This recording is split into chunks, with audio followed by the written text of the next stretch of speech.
Welcome, friends. Welcome to our channel, Learning and Development. On this particular channel, we are posting learning related to applied psychology.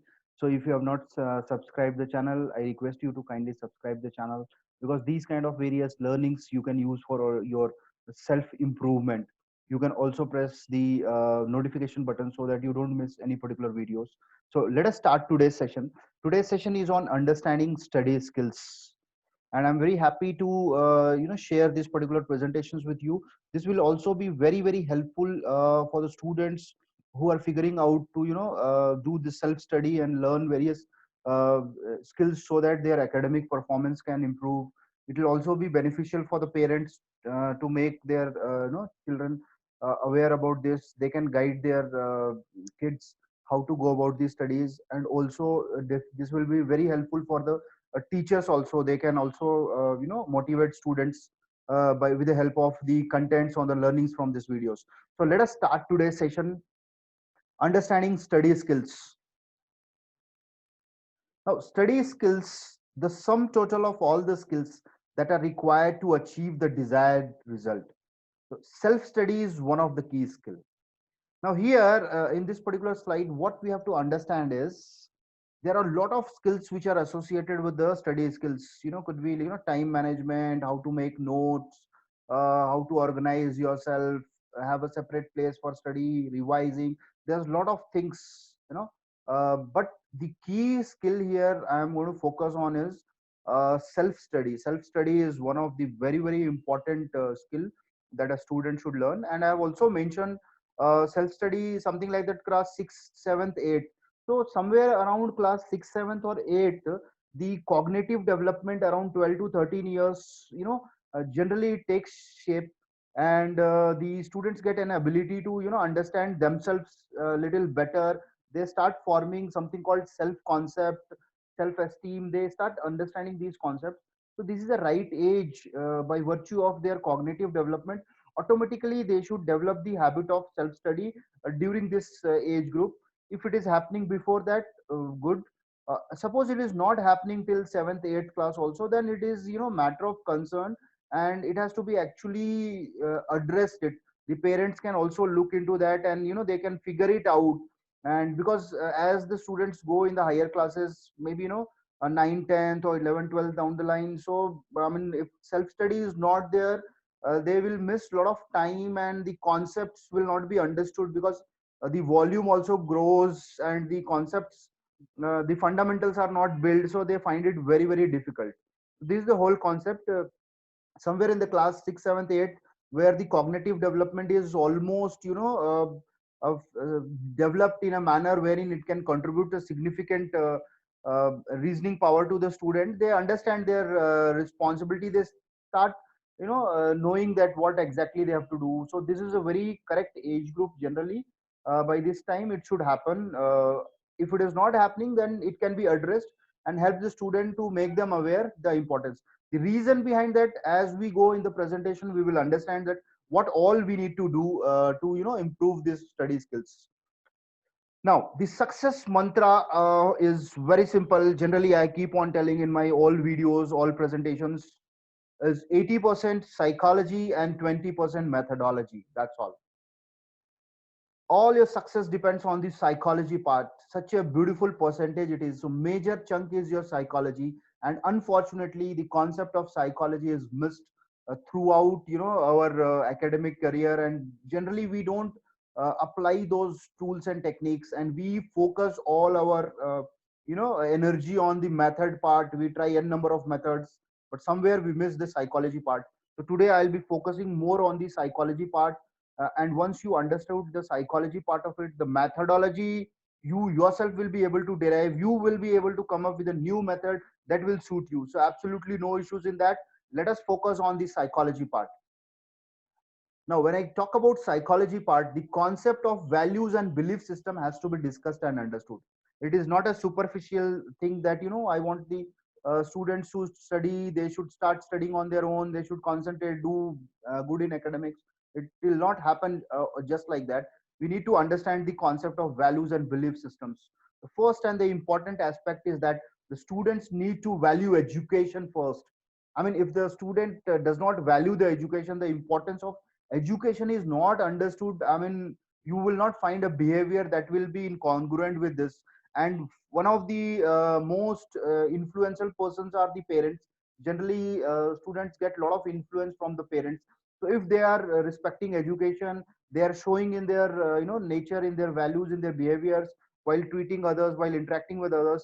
And if their value systems is strong, generally students also develop a very good value system for education. And that is the key area wherein actually they will, if their value education, if they respect the education, then the chances are that they will be academically sound, and they will also understand the importance of education and work towards it.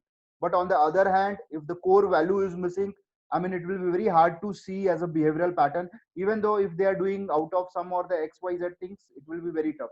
The first and foremost aspect is the very core value. They should value education, they should understand the importance of education, then only they'll study. The other important thing is the creativity of the children has to be appreciated. There's something called divergent thinking. I have taken a detailed video on creativity, understanding creativity, where I have discussed about the divergent thinking and convergent thinking approach. And in today's scenarios, I see a lot of students, the whole concept is moving towards a particular answers, the whole creativity, because as the children grow during their early childhood years, they are more divergent thinking, because they are trying to learn from observations. So we need to appreciate that. Once they are appreciated on that aspect, for one particular questions, one particular these things, they can have a different kind of answers, different kind of explanations. So initially we should appreciate that, because as they grow, as their cognitive development, as their reasoning abilities become higher, as they grow in the age, they are able to distinguish better between the convergent and divergent thinking approach. But initially in their childhood, the divergent thinking approach should be there, and throughout the life it will be helpful for them if they, the creativity is appreciated in the children. So this is to start with brief concept. Let us get more deeper into the psychology part. The belief that shapes the value of the students need not be based on the it need not be based on the fear based belief system, but it need to be based on the love belief system. So I'll be also talking about this in detail in one of my video, but basically I'll just brief here. What happens is, there is something called love based belief system, and there's something called fear based belief system. So love based belief system is basically you love in your abilities. So you feel that studying is a good thing and I can do it. But on the other hand, the fear based belief system is, if I don't study, this is going to happen, so I have to study. If I don't study, this will not happen. So there's a lot of ifs. So it is basically driven by the, if I don't study, I'll not get good marks. If I don't study, I'll get scoldings. I mean, I'll not be successful in life. So these kind of values, for this reason, if you value education, there's something wrong, because you are valuing the education because of the fear based system. Instead of that, it should be love based system, that I will be knowledgeable, I will have a lot of knowledge, I'll once I get knowledge, I'll be moving ahead in career. So it's all about looking at the perspective. The same value can be developed from the love based belief system, or else it can be from the fear based system. So emotional intelligence also has to be given equal importance. The children should study, I mean, thoroughly. They should understand there's something called thoughts and feelings. They should be able to understand themselves, and their thoughts and feelings also should be respected.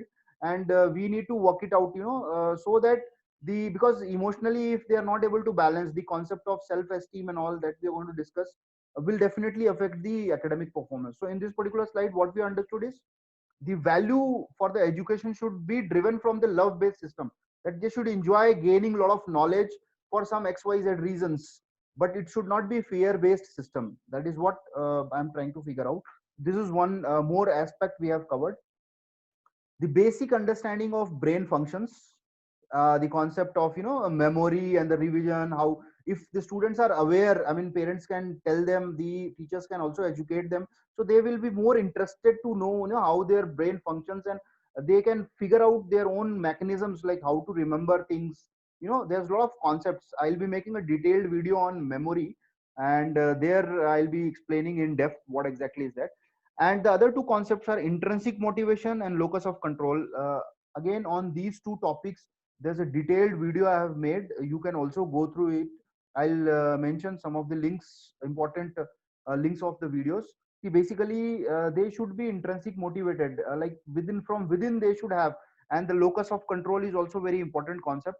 Like they should have the internal control. You know, they should not get affected more from the outside. This thing, they should develop a sense of self confidence. You know, they should start believing in their abilities as they grow, as they move ahead. So how it will be done, what exactly has to be done, I have in detail discussed in these videos. You can go through it for a better understanding. So these are also some of the aspects which need to be touched. I mean, without these things, again, it will be all superficial, and the ultimate goal of, you know, academic excellence or academic good performance or self study will not be able to achieve. The self concept of the students has to be in line with the reality. The self esteem is very critical factor that influences the academic performance. This is very, very critical, and I'm telling you, most of these students, they are very good in studies, they are capable in studies, but unfortunately the self esteem, the feeling for themselves, they are somehow not getting good experiences. They are getting a lot of scoldings. They're having a fear of teachers, parents, peer pressures. I mean, there's something wrong with the self esteem, and majority of students fall in this category. So I would recommend that please understand this.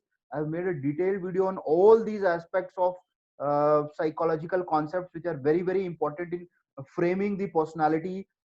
You will get a better understanding. Then improving the self confidence and self image has to be understood.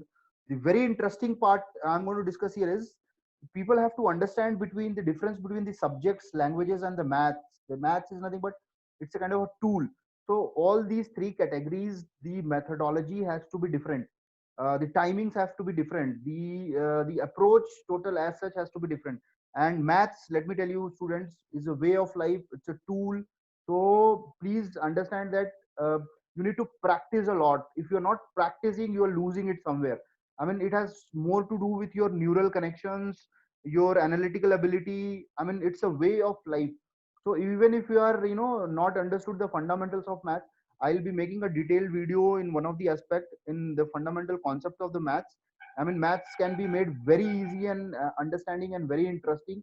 And let me tell you, it is very, very interesting and important subject. It will help throughout your life. Any subject you take, you need to have a tools.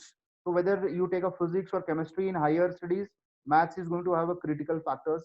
And for your general ability, also for your numerical ability development, all the competitive exams also, maths will play a significant role.